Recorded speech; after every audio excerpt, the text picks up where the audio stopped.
Now you can, yes, recording has started, so please start.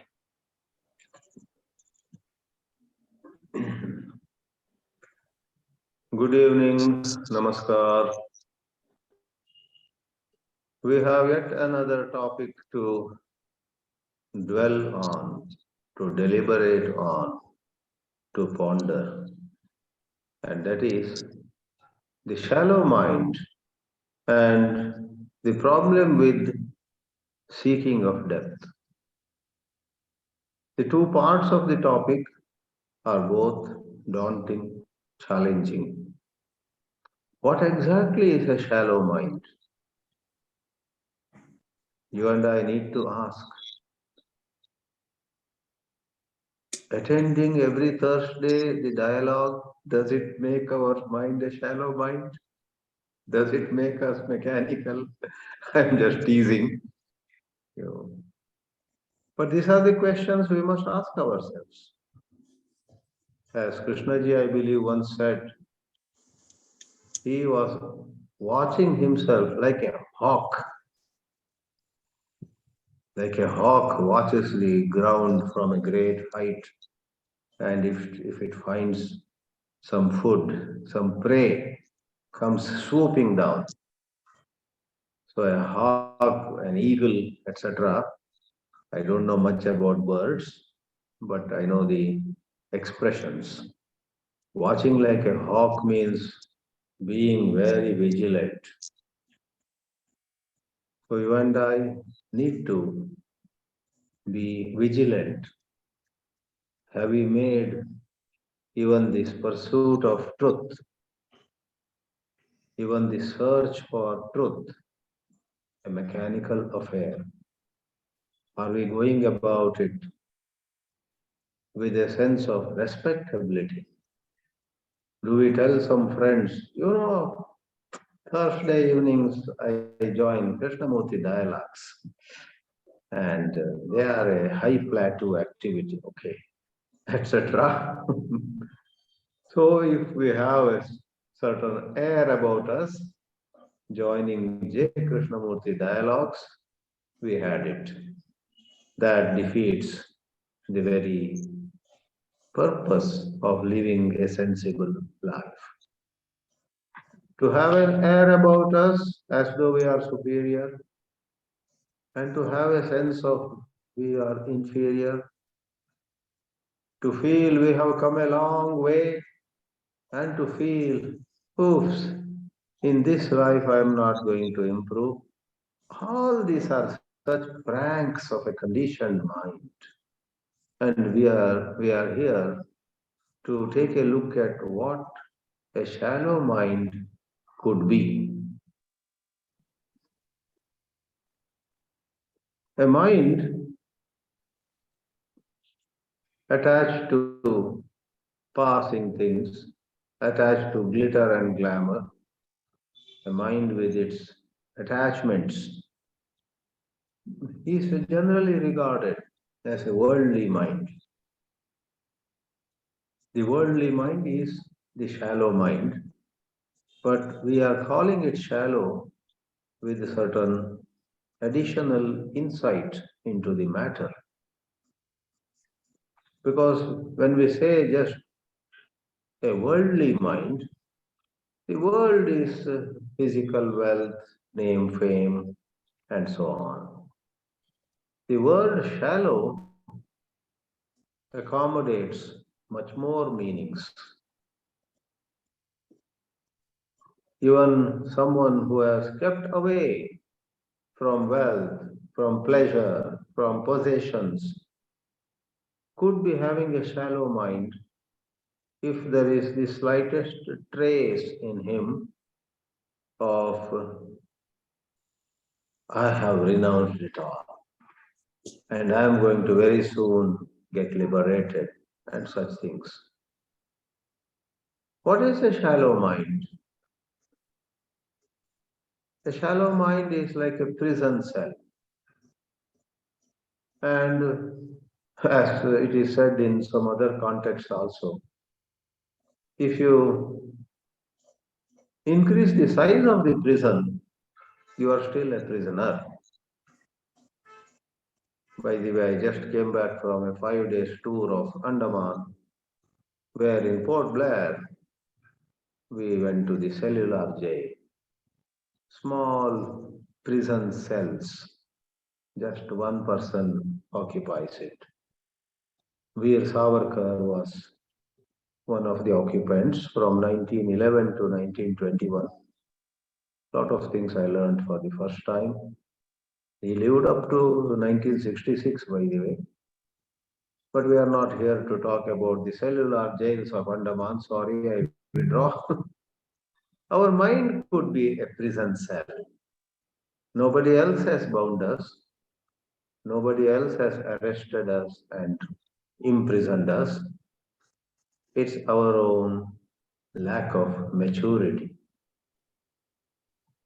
A shallow mind, for that matter, lacks true passion. True passion is something hard to define. There's a certain fire about true passion, but that fire has not been limited by any conditioning. It explores, it has a certain flexibility, like a bird flying in sky, like fish moving in water. Any moment, it could take a different direction. The bird doesn't have standard path, track. The fish doesn't have either a fixed track. I don't say that birds do not go by any track at all. Sometimes I guess birds go long distance maintaining same direction. So let's not stretch the example too much. The bird itself would know whether it is constrained by a direction or it's going in the same direction without being constrained, in all joy, in all happiness. The bird would itself know. Let's not judge the bird. But if you and I pay attention to our own thinking process, we surely will notice that we have been caught in some routine, in some groove. Then our mind becomes a shallow mind. Though we may claim before our friends, our you know, contacts, nowadays I am working very hard to achieve such and such goal. I have set before me a tremendous, a great goal, and so on. We may claim, but a careful observation may show to us that we have been hijacked by some fancy thing which many others are pursuing, and we also just became a blind follower of those people. In contrast, a mind that has great depth steers clear of fancies, glitter, and glamour, of concepts, however respected that concept or idea may be in the society. A mind having a certain depth looks for facts and does away with concepts, with images, with symbols, with all kinds of notions. The mind that goes for true facts, and by fact I do not mean something about mere physical thing, machines and so on. The fact even of emotions. Somebody is depressed. Can I notice that he is depressed? Somebody else is excited. Do I notice that she is excited about something? It is what is. Or do I project or do I impose upon her what I imagine about her? A lady comes to have tea with me at 4 o'clock, let us say, on a Wednesday afternoon. And I have heard a lot about her, and when she comes, I am imagining she will be like this, she will be like that, she will be cheerful. I have imagined. Actually, as she comes, she is not at all cheerful.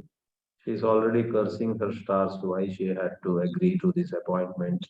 Oh my, why should I spend an hour with this man having tea with him? I could have done something more worthwhile. She might be thinking, who knows? But if I am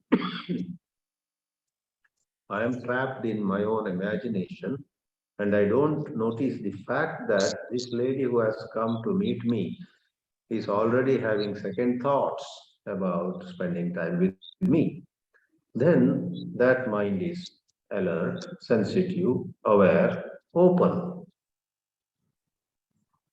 Very sadly, in human life, knowledge of which we are proud at times causes bondage.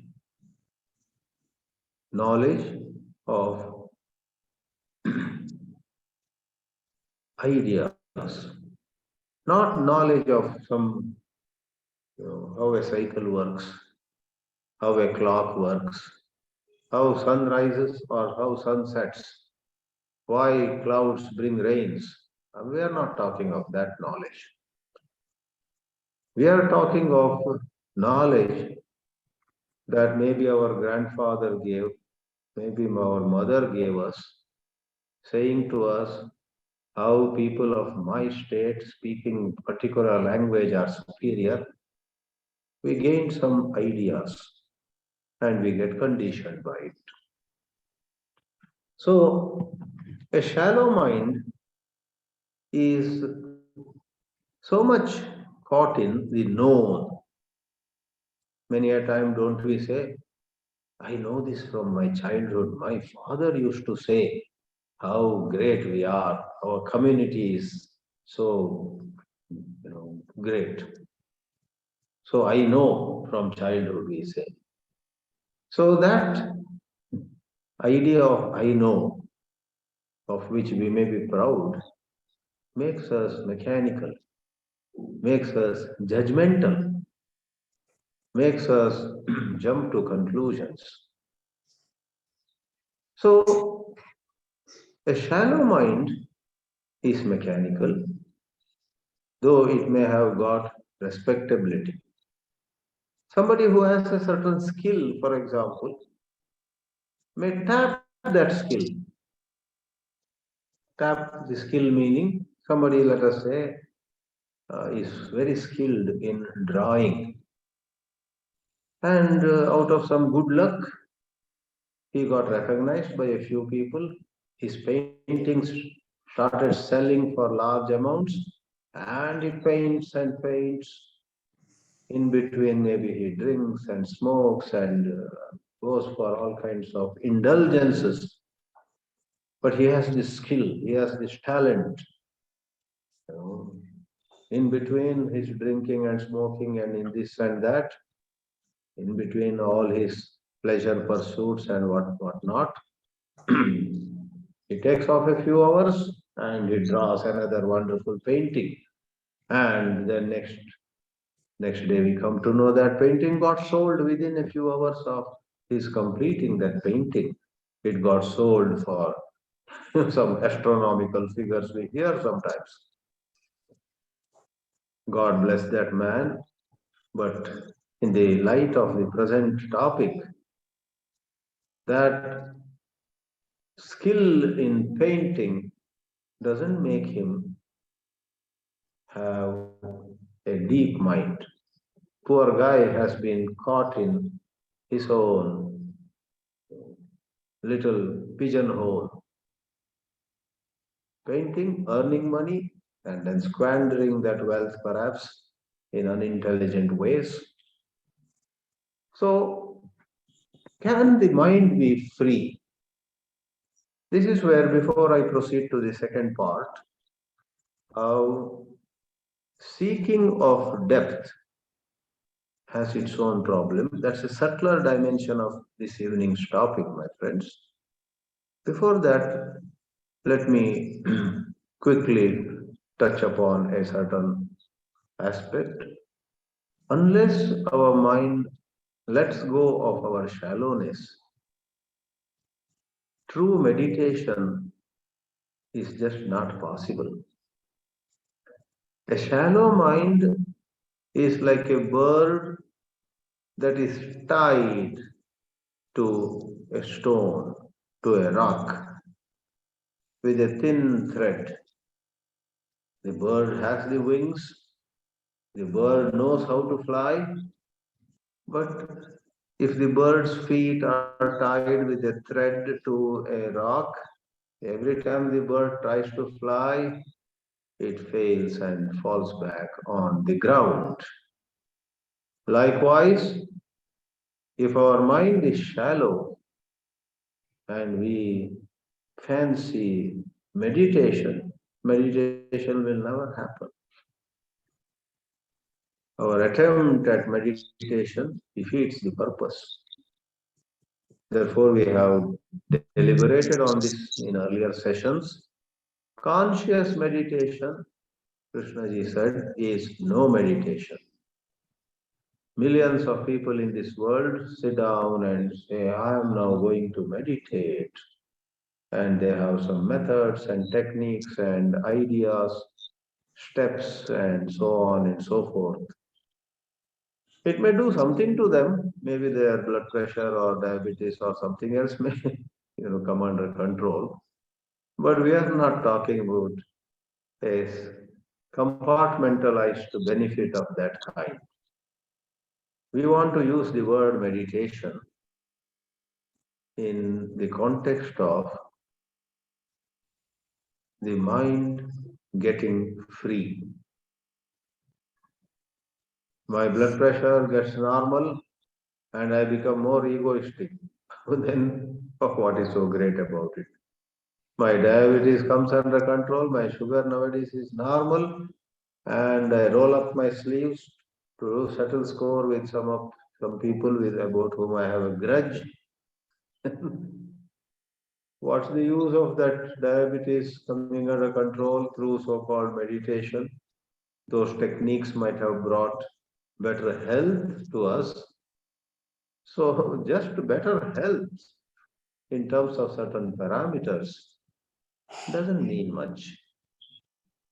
Pursuit of such compartmentalized benefits in our life is a shallow affair. Therefore, let us be very clear. When we want to touch upon a mind that has depth, what we are actually talking about is a certain deep letting go.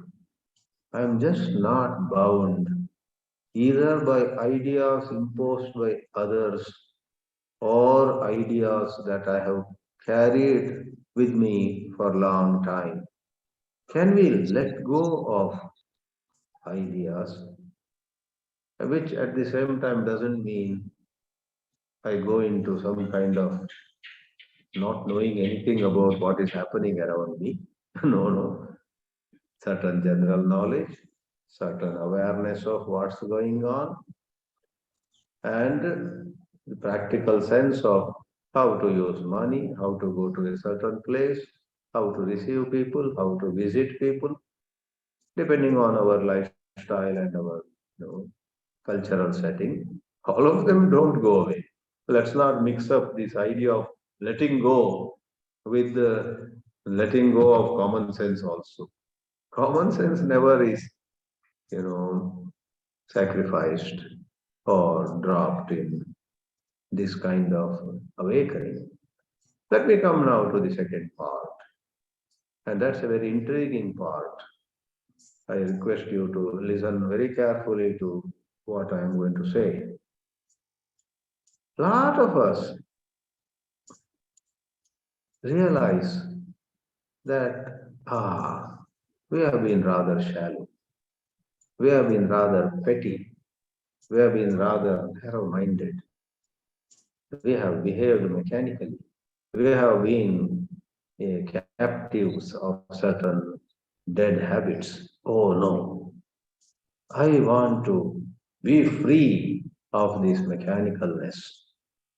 I want to be possessing a deep mind. So we go about what is called the search or the seeking of depth. So someone may say, that's wonderful. At last, you are seeking depth. Your intention, your dream, your visualization of living with a deep mind, deep sensitivity, deep love, deep connection with everybody and everything around me. You got some several nice phrases, and you are nowadays talking about those phrases. So I'm going to be a caring person from tomorrow. I've decided to let go of my desire for wealth. Here onward, I'm going to be just a loving human being.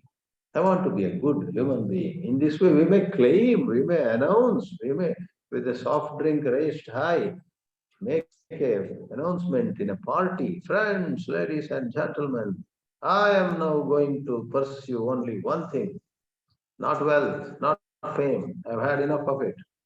Here onward, mind you, I'm going to pursue depth of mind. Be careful. Your mind, even as it seeks depth. See, the second part of the topic is the problem with seeking of depth. Moment you seek depth, the old conditionings come up. We did business, we ran organizations, we ran various projects, sitting down and defining the goal, and then identifying the steps, mobilizing the resources, and rolling up our sleeves. Come on, get down. Can we do that in the matter of seeking depth?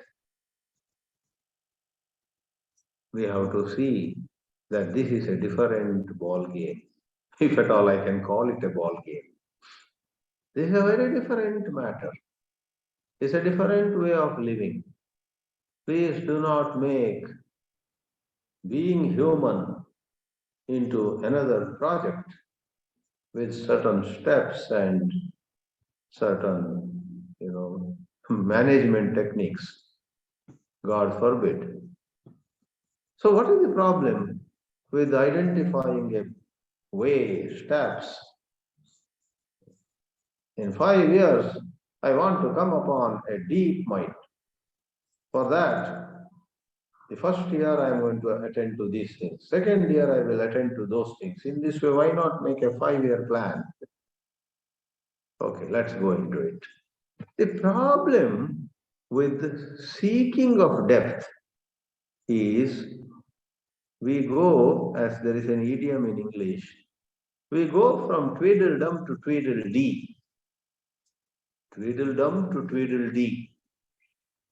What does that mean? What it means is, when you go from Tweedledum to Tweedledee, it means you have not really gone anywhere. It's the same old stuff coming in a new form. Old wine in new bottle. You are as mean as before, you are as violent as before, you are as insensitive as before, as self-seeking as before, but pursuing so-called depth, you only come out with more expressions of language, maybe some cosmetic touches to your way of living. The seeking of depth will bring into the picture certain structures along the axis of time, whereas the truly deep mind doesn't operate in psychological time. I am this, I want to be that. These ideas governing us, such ideas driving us, the ideas of our becoming something, etc., bring to us a new artificiality. Therefore, who was that? Lao Tzu or someone had said, in knowledge, it is about adding day after day. In wisdom, it is about subtracting day after day. Rather than saying, okay, I have now reached a major milestone, and the next milestone is over there. I am speedily approaching the next milestone, etc. That's the language of worldly pursuits. In business projects, you go from small income, small turnover, to another turnover, then a higher turnover. And in 10 years, you say, you write a graph.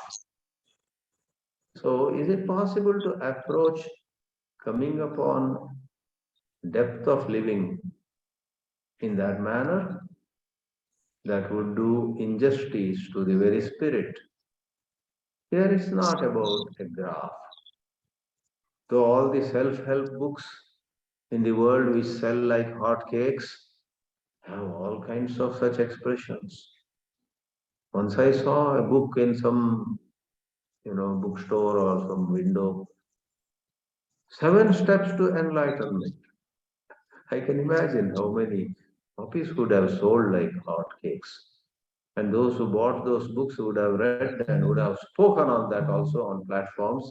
But the question is, did their life change?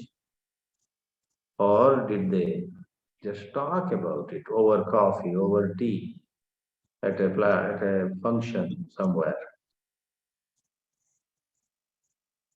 So the problem with seeking of depth of mind in contrast to shallow mind is of course desirable. But seeking of depth is something dangerous. The problem with seeking of depth would bring to us a whole lot of old conditionings, old methods and techniques and strategies and maybe SWOT analysis, strength and weakness and opportunities and threats.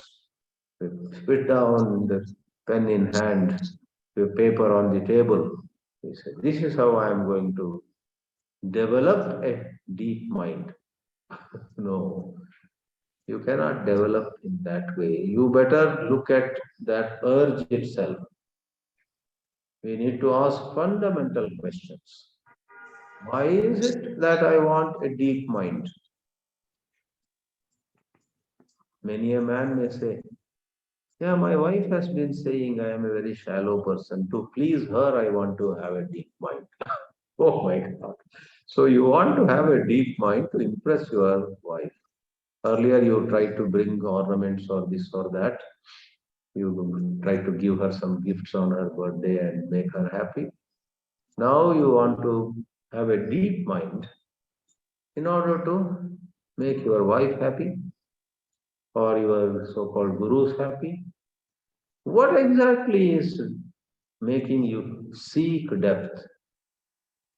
Without going long, let me say, this is a very wonderful journey where there is passion, there is intensity, there is searching, there is a quest, but there is no well-defined goal. There is no well-defined destination. There is no description of how you want to be, how you will be, etc. It is in this light, it's in this context only that it has been rightly said that you can never know truth. You cannot know truth all you can see is the falsehood, is the lie, the deceit, the pride, the hurt, the arrogance, the vendetta, the revenge that you are seeking. There are 100 things. And to be shallow, you don't need 100, one is enough. Any one of them has occupied our bosom. Any one of them is ruling the roost. Any one of these is governing our daily life. We are operating through a shallow mind. Therefore, you can only see the false.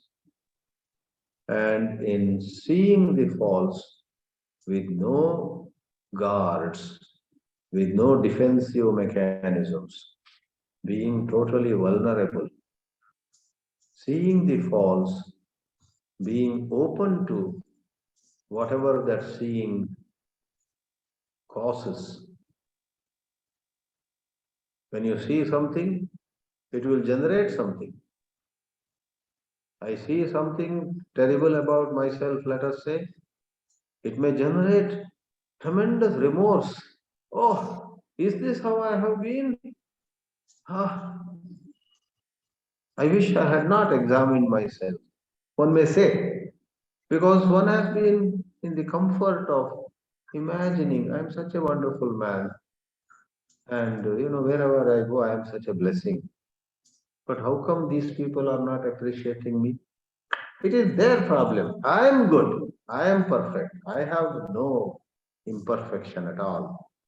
And in this way, we tend to shut our eyes to certain disorder in our life. Whereas here, what is required is, for heaven's sake, don't shut your eyes. Open your eyes. See if there is some vulgarity in you. See it. That vulgarity has stayed with you for long because you never opened your eyes wide enough to see it. If you are to see that vulgarity without any self-condemnation, so it's a very delicate art. The delicate art exists or consists of, it exists in, it lies in, I should say. The delicate art lies in looking at some disorder in our way of living with tremendous openness. Whether people found out or did not find out, whether somebody commented or did not comment. If they commented, someone found out, the whole town is talking about some disorder in me. It requires great inner strength. That's why it becomes very delicate to bear with that criticism. The whole town is criticizing me, let us say, for some behavior of mine. So I take note of it and I notice, really, is that so? And I may discover that it is so. In fact, the whole town is not talking enough about my, disorderly behavior. They are very kind. Somebody else would have been 10 times more harsh. But anyway, that is all secondary. So, in the midst of praise, in the midst of criticism, the midst of people talking about it, etc., etc., put it all aside. Can you gently notice whatever disorder is in you? That noticing disorder, not with some kind of guards. What are guards? Some self-protection. I will notice this, but I will protect myself against some damages. Then you can't, you are not noticing fully. Vulnerability. Maybe we can go into what is vulnerability as a wonderful thing in self-inquiry. Elsewhere in physical context, if a fort in olden days is vulnerable, that's not good. Enemies can come and break the fort. Lot of structures, security structures are vulnerable, not a good thing. They are supposed to be strong. But Krishnaji uses the word vulnerable as something wonderful.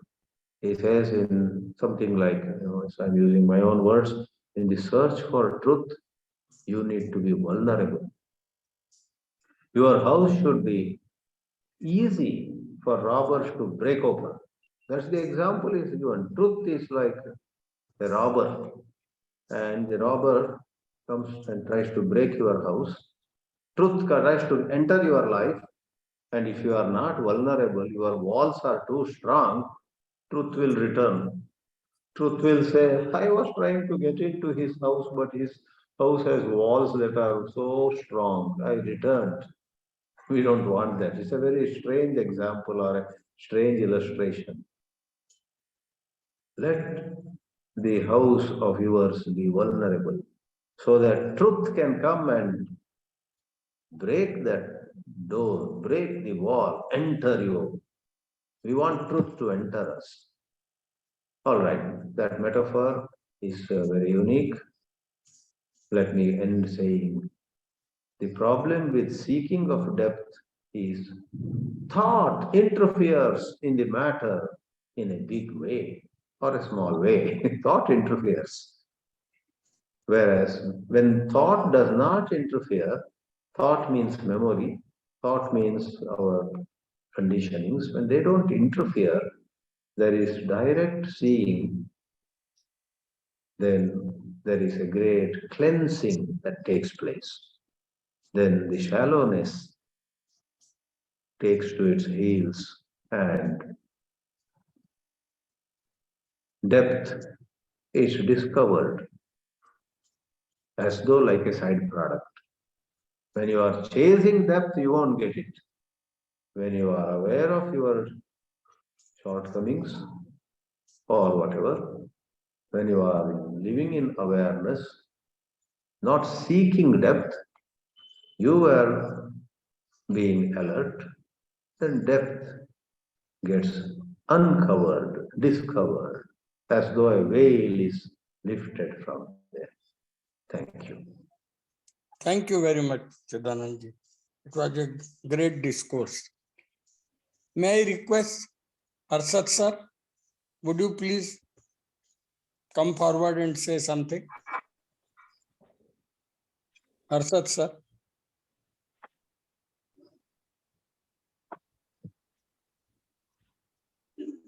Are you not able to unmute? Yeah, are you able to hear? Yeah. Okay. Thank you, Swamiji. This mind which we are talking about is a very, very mysterious thing. What I have understood by this word mind, it means thinking, feeling, and something else, which is not thinking and feeling. And thinking gives rise to feeling, and feeling gives rise to thinking. So thinking and feeling, they are connected.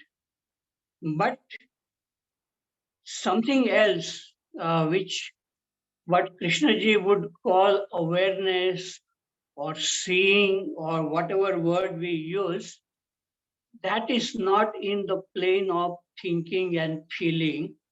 And our life is mostly lived in the plane of thinking and feeling.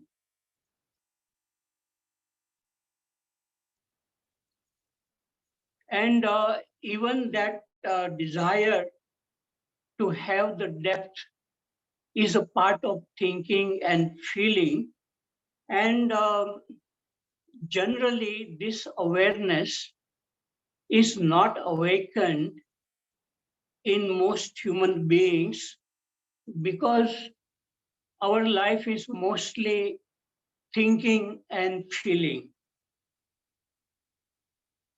And sometimes a metaphor comes to me like a person who is stuck in the mud, soft mud, and he is trying to come out. Then he sinks deeper because the mud is very soft. And generally, when we want to jump, we have to press the ground, and the ground gives a push upward. But if we are in the soft mud and we try to come out from this mud, we sink deeper in the mud. So I feel that the thinking is like sinking in the mud. The more we try to come out, the deeper we sink in the thinking. And to see this, it requires insight or awareness or direct seeing, which happens very rarely in our life. And that is why we have so many problems in relationship, like fear, anger, jealousy, because we are not able to see the beginning of it. And to see the beginning of a problem, one has to be outside, above this plane of thinking and feeling. Then we can really see how the anger is arising or a conflict in relationship is coming. And that awareness, direct seeing, is not awakened, which creates many problems in relationship.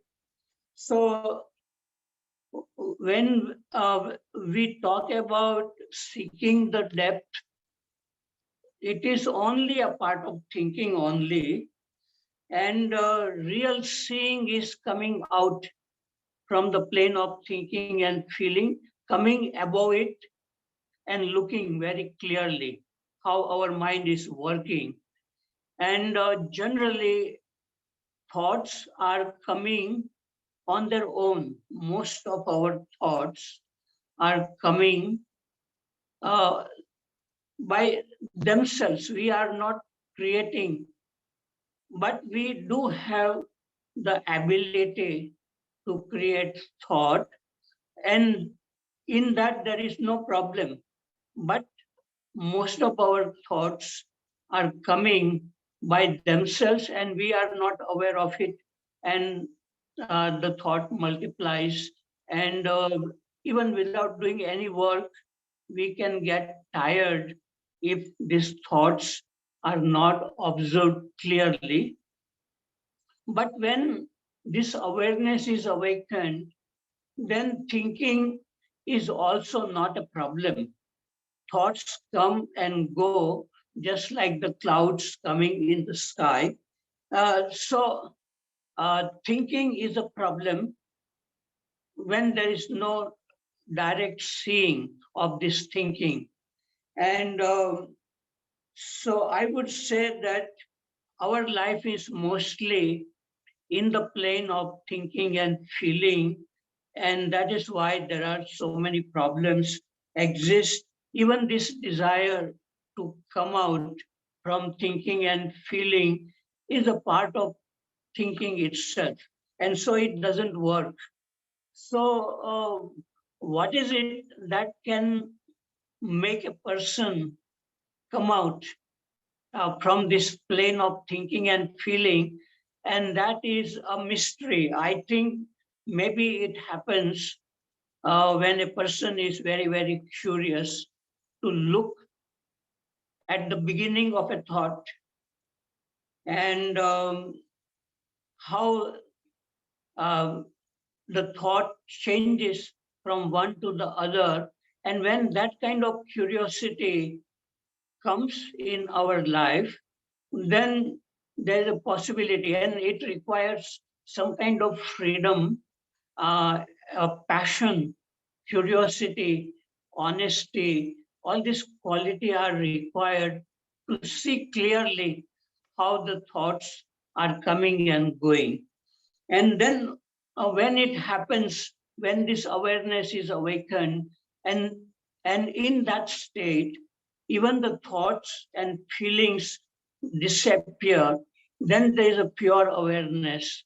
And that is infinite depth. There is no boundary. There is no sense of I or me. It is an awareness which is not yours or somebody's, it's not a personal. So that pure awareness is the real depth, and it can happen uh, if a person is really very, very curious to look at the inner world, because our mind is generally not interested in the inner world. We are interested in the outer world of learning about the universe, about various subjects, even about psychology and all that subjects. So when we become very, very curious to look at our own mind very, very curiously, very, very attentively, then it may happen that one can be outside this plane of thinking and feeling. And when it happens, a person really sees that something new has happened. Otherwise, we carry on with our habitual mechanical way of living. So I would say I do not know how this happens, but it may happen when we are very, very deeply interested in looking at our inner world, how it is, how the thoughts and feelings are arising, and how they are multiplying. Okay, so I have said enough thing. Thank you. Thank you, Harshad sir. Chidanandji, would you please like to comment on this? Yeah, certainly. Harshadji began pointing out how we generally live on the plane of or in the realm of thinking and feeling. I think that's a very helpful observation. We are so caught up in thinking and feeling. There are a lot of literature where they proudly say, man is a thinking animal. Man is the roof and crown of creation because he can think, man can talk, man has access to languages, blah, blah. So it is all praised as though that is enough for happy, sensible living. But the reality is thinking and feeling, which do help us achieve a lot of things in the outer world, cause a bondage. And that's the crux of the matter. Therefore, he's drawing our attention to thinking and feeling, and awareness being something of a higher order, of a certain subtler nature. As the Indian word goes, sukshma. If thinking and feeling are relatively sukshma compared with doing, touching, seeing, etc., activities of sense organs, or lifting something is an activity of organ of action. In Indian philosophy, we talk about Jnanendriya and Karmendriya. But mind and intellect, feeling and thinking, they are admittedly more sukshma. When somebody lifts a bag, if we are at a 6 feet distance, we can see it. But if somebody is standing with a smile upon his face and is thinking of lifting our bag, we cannot see his thought. And if somebody is looking at our bag and jealous of that bag, what a nice bag he has, I wish I had it, we cannot see his jealousy. So in that sense, we cannot notice whether something physical is noticeable. So Indian philosophy has talked about gross and subtle, stula and sukshma. But this sukshma, thinking and feeling, have their own ways of binding us. And that is where The remark was so helpful as well as relevant that to let go of the shallowness of our mind, we need to notice or be aware of the movement of thought, the movement of feeling. Thank you. Thank you very much. Durga Rani, would you please comment on it? Yeah, exactly. Good evening, sir.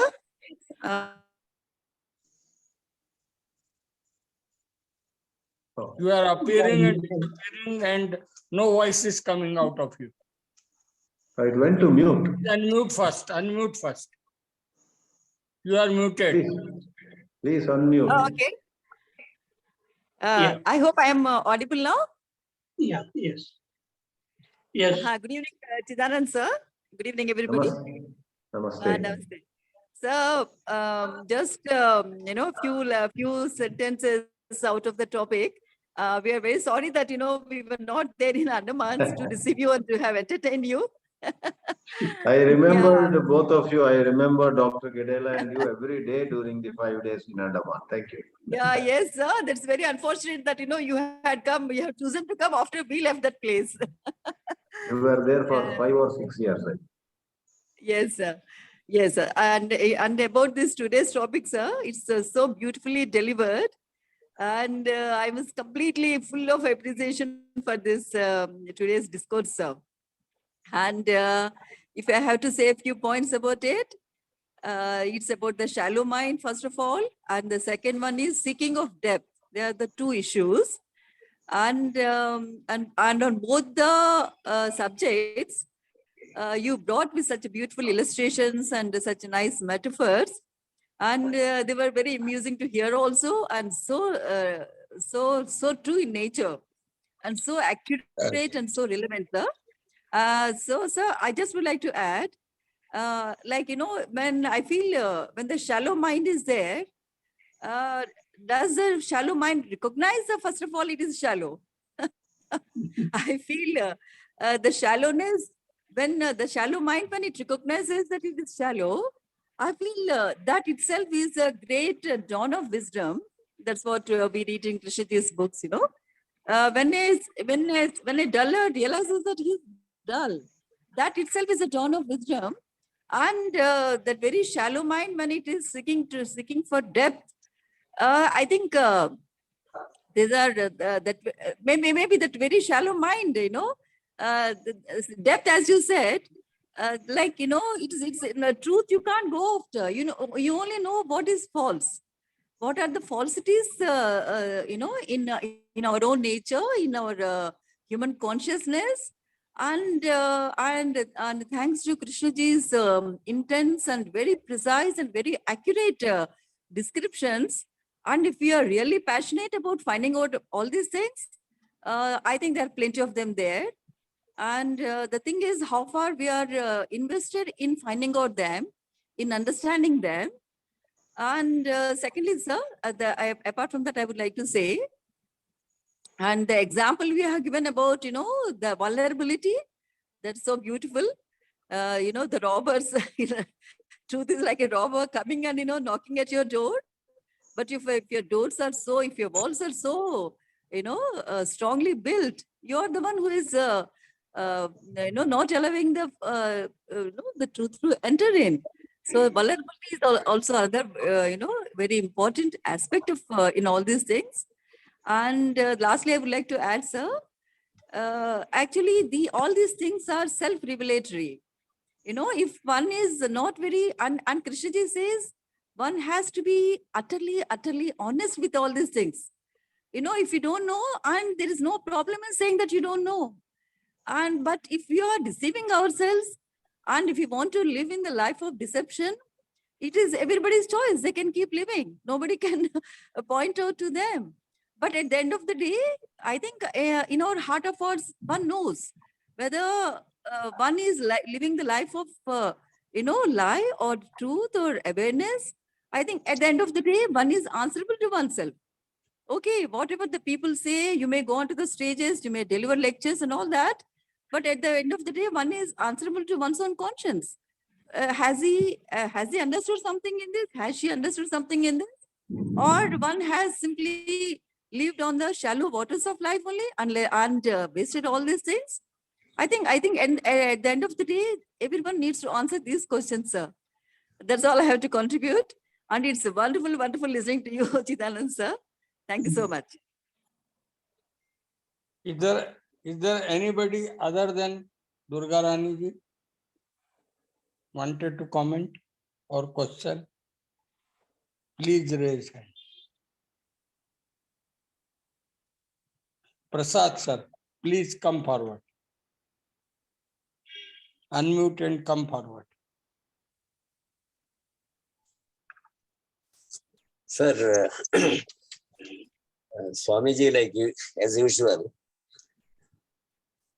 has spoken about the hurdles in the search for truth and all that. But my appreciation of this topic is different in the sense that shallow mind refers to a mind that has no depth. That is, of course, involved in that. There is a statement, shallow brooks run babbling all the way. Shallow brooks run babbling all the way. A river which has a depth, it doesn't babble. Whereas a brook, which means a small stream, when it has no depth, it keeps on babbling. That is being shallow. So what is the characteristic of a shallow mind? A shallow mind hovers around shallow subjects. It doesn't really involve with any serious subject.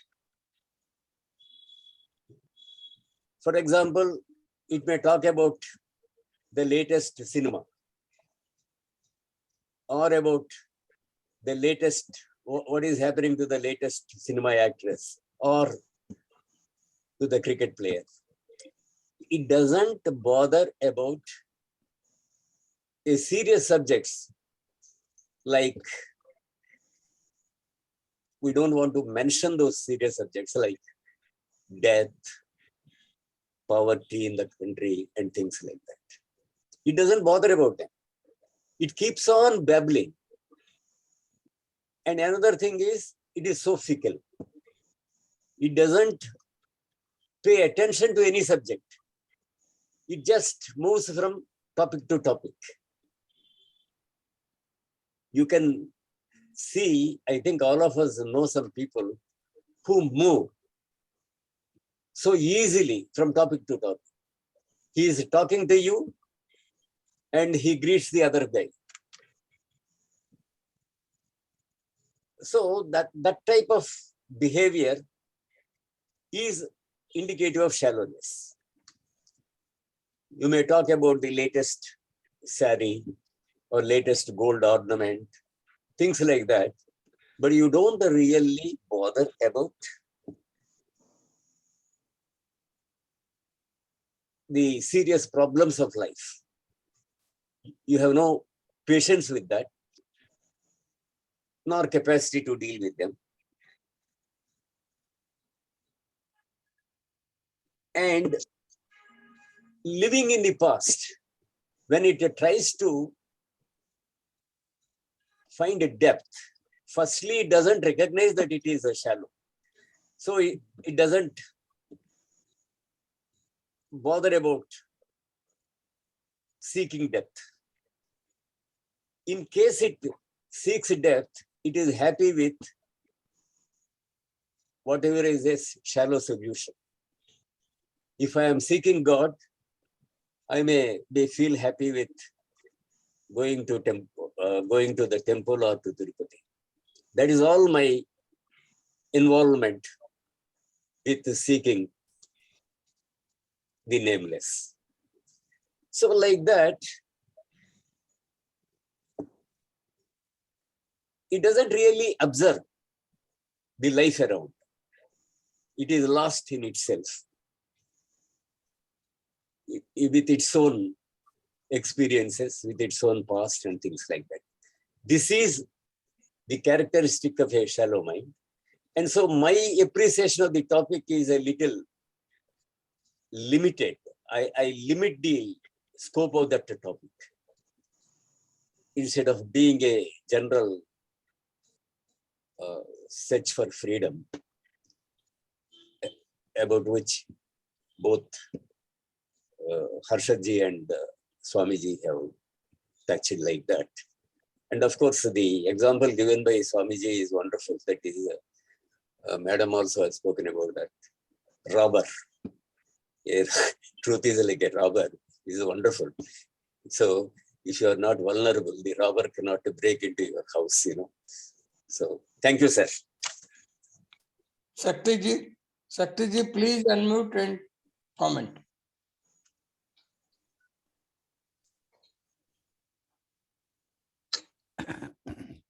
See, sir, whenever I am unaware, inattentive, I think, feel, and act mechanically. In those moments, the mind is shallow because it is following a pattern thoughtlessly. So, it is a big question for me that knowing this, why is it that one is most of the time unaware, or rather enjoys the unawareness? And why is not one able to notice the gulf between knowing and being? Thank you, sir. Pradeep ji, please unmute and say. Yes, sir. Can you listen to me? Yeah, very well. Am I And audible? Okay.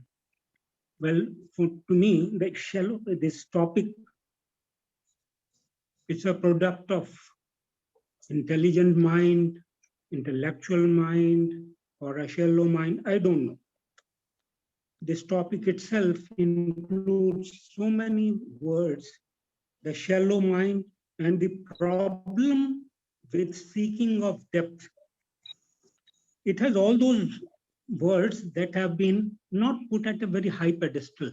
We have taken them as problems invariably, especially seeking. If you are seeking something, why are you seeking? What are you seeking? A number of things have been discussed. Seeking motive and what is to what should be, then measurement, depth, how deep, how much this and that, quantification. Today, all these in one way or the other, which ultimately entangle us in our routine life. These are there in this. So, depth, when we define something, who defines it matters a lot. All of us are defining in different ways, or we have listened to someone who has already defined this word and restricting it to a certain intellectual arena. So that is one thing. Then depth psychology, researching in human unconscious, conditioned by the findings of their predecessors, Freud, Jung, etc., are trying to explore through their own consciousness, the content of consciousness, their knowledge. Another mind game to me. Let's make a model of my depth, my kind, my mind, a shallow mind. Seeking its depth, it cannot be without knowledge, idea, and expectation regarding the outcome of this arduous exercise. If somebody go deep down, go deep in it, right? I have some idea about the reward associated with this exercise. Usually, generally, you see, we have shifted from just seeing to seeking it. We may get archetypes, symbols, remnants or relics of what existed sometime in me. That is what they talk about depth psychology. Seeking depth may be good for an explorer who knows about the upper layers and out of curiosity going deep. Shallow mind has been defined by different minds, intelligent or intellectual or wishful, whatever it is. This vulnerability also has been defined. It's a condition of defenselessness when you don't feel insecure. You are just available to the cosmos, to the world, to the relationship, everything as such. That vulnerable again may be very idealistic. In awareness, you don't need depth. Why will you need depth in awareness? It comes in you are just looking at it. That's all. And moreover, depth it's not a straight line going down below straight. It has as many dimensions as possible. Depth. So, and Harshadji was talking about thinking and feeling. To me, feeling is a very, very important. Depending on my sensitivity and sensibility, and it has a strong basis in compassion, you see, harmonizing, empathizing, communing. So the feeling is the first thing that comes to me the moment I see something and some feeling is generated in me. It's not at all bad. It's the first thing. If you are not sensitive, it will not generate.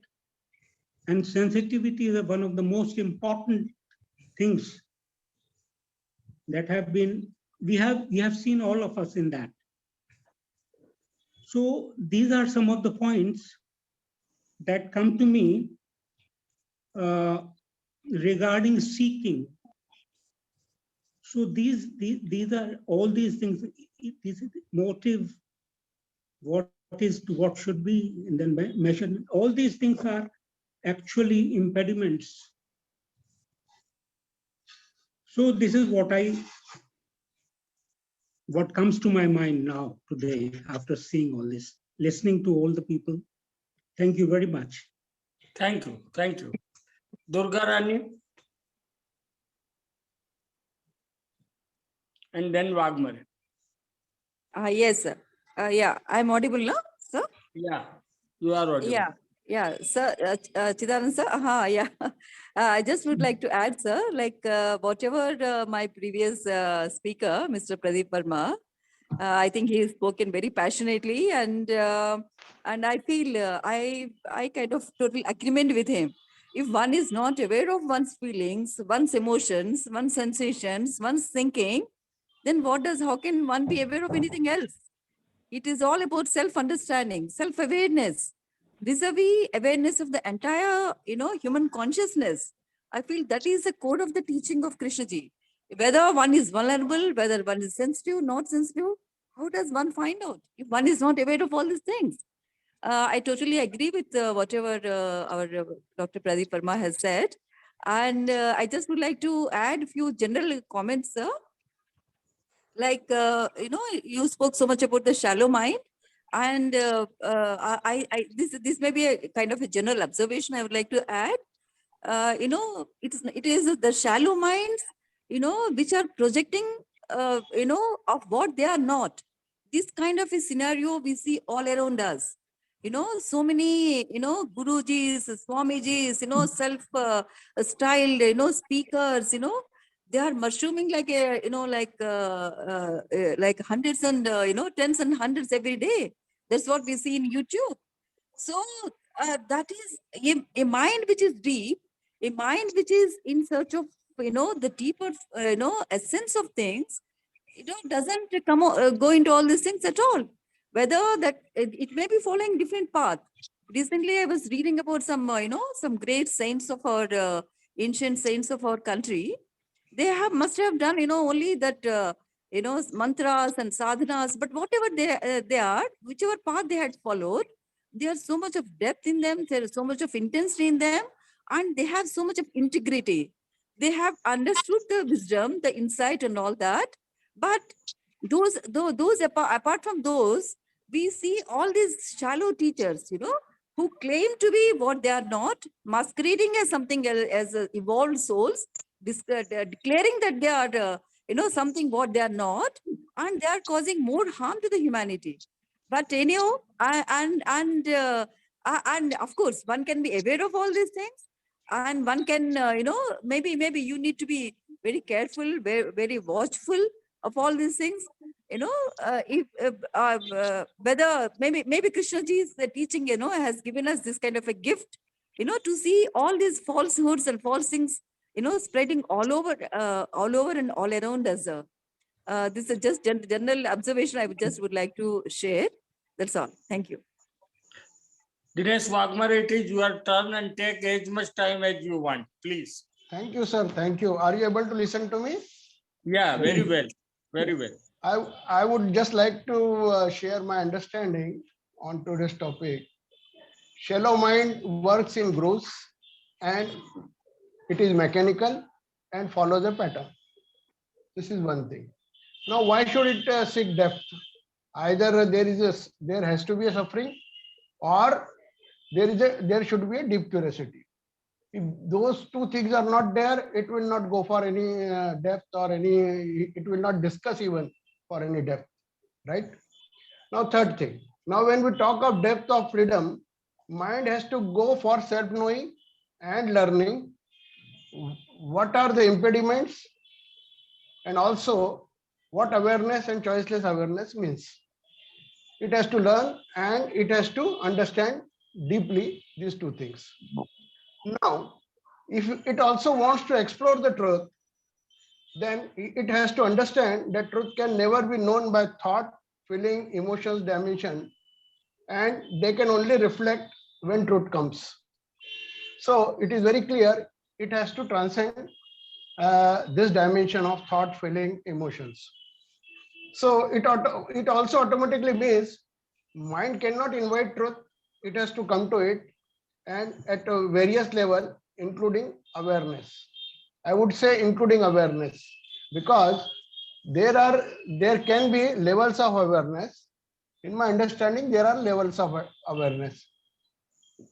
We can very easily see one thing, that there is a dimension which is behind all this, even awareness, which directly doesn't come into picture, or we cannot express experiences directly, but it is there.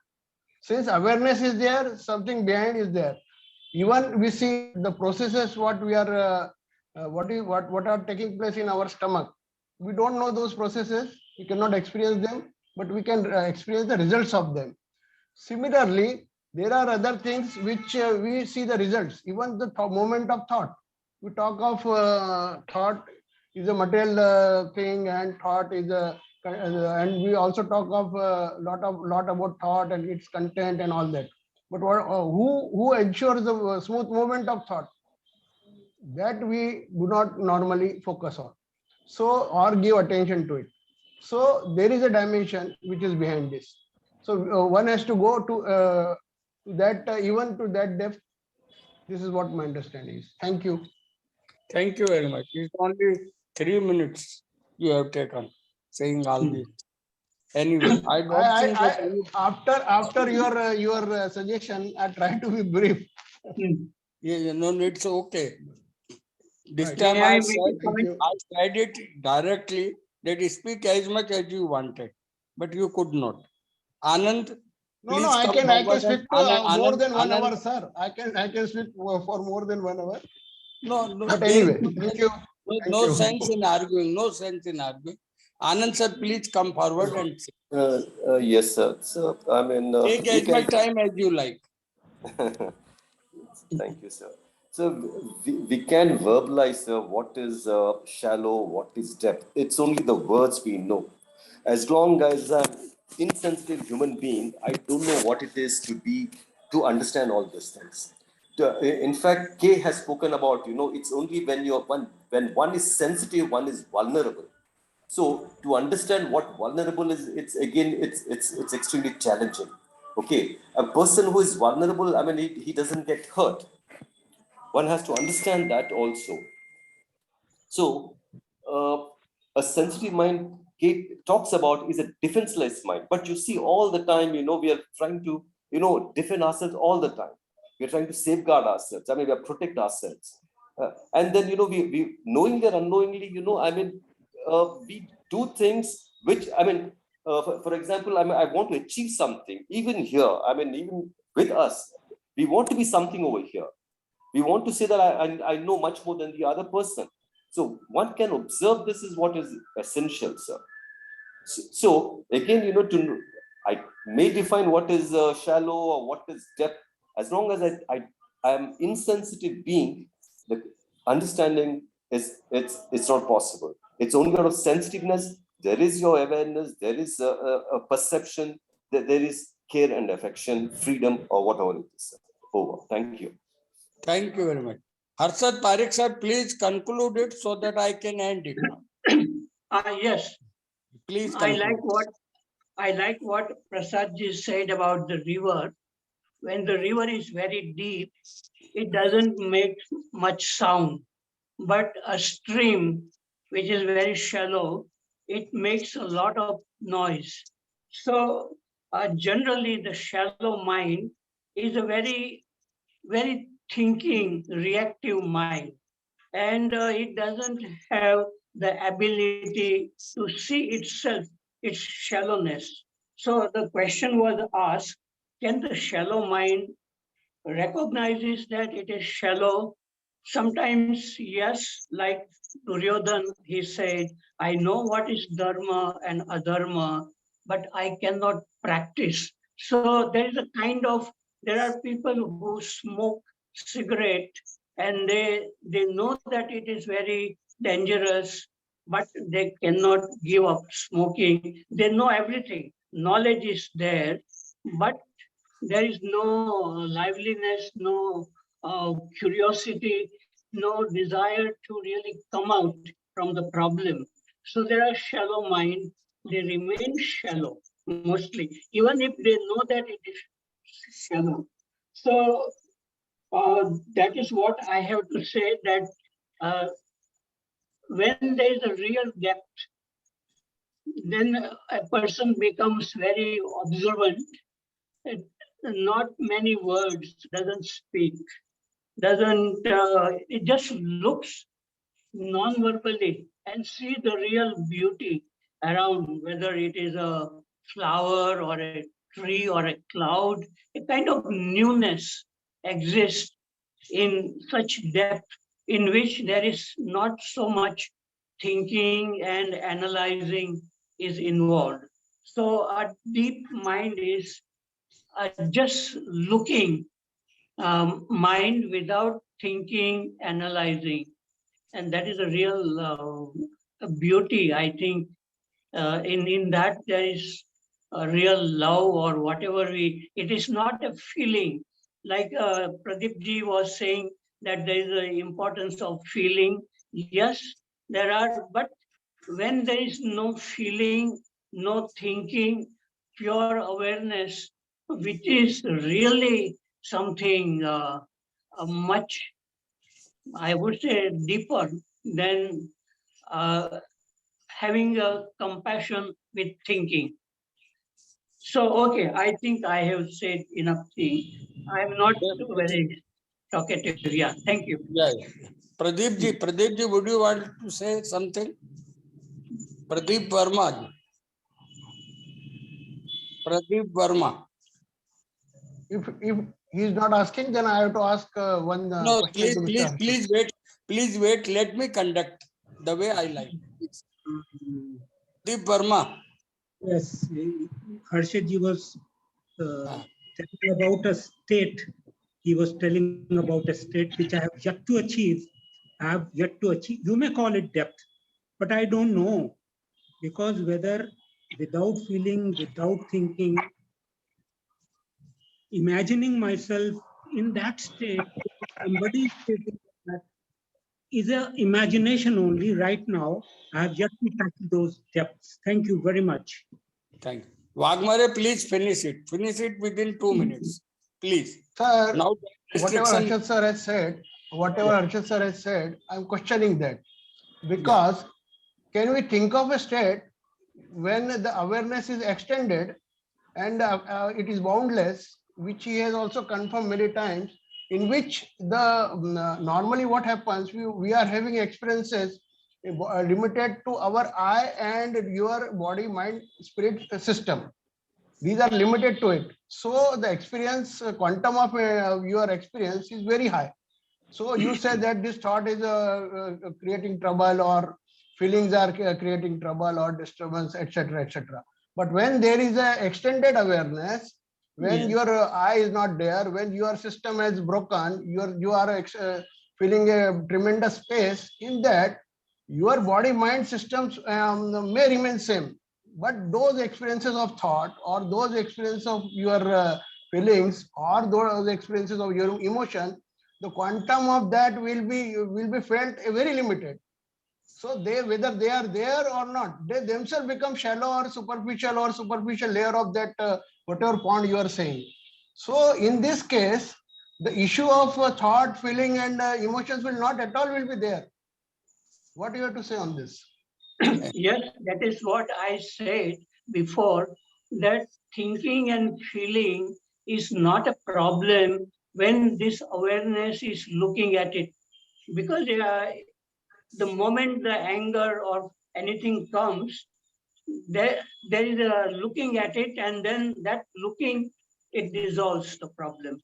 So, and also thinking and feeling can be created with this awareness, then it also doesn't create a problem. But when this thinking and feeling are multiplying on their own without this awareness, then there are problems. Then a person becomes very angry or reacts and feel hurt, and all kinds of problems arise in the absence of awareness. But with awareness, thinking and feeling move all right. There's no problem with that. And about the pure awareness, when there is no thinking and feeling, that is non-verbal. But when a person wants to say something about it, then we use words. But the word is not the thing. That so any person can describe pure awareness, but that description is not what it is. Okay, I have finished. No Thank further you, sir. Thank stretching. you. No further stretching. So now I end it. Modak, Thank you. please, Modak, please end it. Thanks all.